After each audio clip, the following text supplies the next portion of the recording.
বগুড়ার বেশ পরিচিত ফুডকার্ট আইএস লাইফ পিৎজা এবং ওয়াও মোমো নিয়ে এবার উঠেছে নানান অভিযোগ। রিসেন্টলি একটি ভিডিওর কমেন্ট সেকশনে দেখা গেছে অসংখ্য নেগেটিভ রিভিউ। কেউ বলেছে খাবারের মান আগের মতো নেই, কেউ অভিযোগ করেছে তাদের ব্যবহার নিয়ে, আবার কেউ বলেছে সবটাই শুধু হাইপ।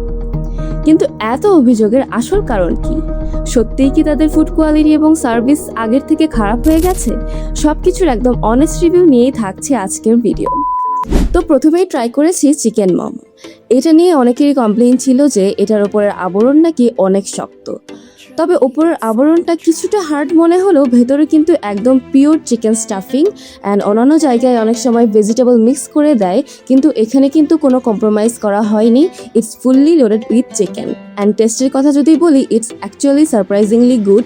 অ্যান্ড উপরের লেয়ারটা একটু শক্ত হলেও স্বাদে কিন্তু কোনো নেতিবাচক প্রভাব ফেলছে না। এরপর ট্রাই করেছি বার্গার অ্যান্ড এটা আমার কাছে একটু এভারেজ লেগেছে। তবে এর দাম মাত্র 50 টাকা হিসেবে এর ওপর কী অভিযোগ করব সেটা আসলে বুঝতে পারছি না। তো যাই হোক, এরপর ট্রাই করেছি এই লাইভ পিৎজাটি অ্যান্ড দেখেই বোঝা যাচ্ছে এটা খুবই ডেলিশিয়াস। অ্যান্ড পিৎজার ক্রাস্ট আর ভেতরের সস চিকেনের কম্বিনেশনটা জাস্ট ওয়াও। অ্যান্ড বগুড়াতে যারা ফ্রেশ আর লাইভ পিৎজার স্বাদ নিতে চান তাদের জন্য এটা ডেফিনেটলি একটা টপ নচ চয়েস হতে যাচ্ছে। এরপর ট্রাই করেছি তাদের এই শর্মা অ্যান্ড ভিতরে চিকেন ফিলিং, সস আর মেয়োনিজের কম্বিনেশন ছিল মোটামুটি ভালোই। তবে টেস্টের দিক থেকে পার্সোনালি আমার কাছে এটা খুব বেশি ওয়াও লাগেনি। এরপর ট্রাই করেছি মিট বক্স অ্যান্ড মিট বক্সের ভেতরকার সস আর সব কিছুর মিক্সচারটা জাস্ট টপ নচ ছিল and it was so delicious and highly recommended for all the foodies out দেয়ার।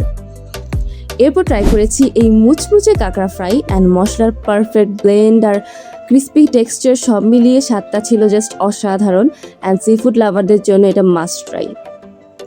তবে সবশেষে একটা কথা, অনেকেই এখানকার স্টাফদের ব্যবহার নিয়ে অভিযোগ করেছেন। তবে এখানে সবসময় অনেক রাশ থাকার কারণে তারা হয়তো সবার সাথে প্রপারলি কোঅপারেট করতে পারেন না, আর এখান থেকেই কিছু মিসআন্ডারস্ট্যান্ডিং হয়ে যায়। তবুও ম্যানেজমেন্টের কাছে রিকোয়েস্ট থাকবে স্টাফ সার্ভিস আর কাস্টমার হ্যান্ডেলিংয়ের দিকে যেন আরেকটু নজর দেওয়া হয়, কারণ দিন শেষে ভালো ব্যবহারই কাস্টমারকে আবার ফিরিয়ে আনে। Hope next time we will see this improvement. Till then stay happy and blessed. আল্লাহ হাফেজ।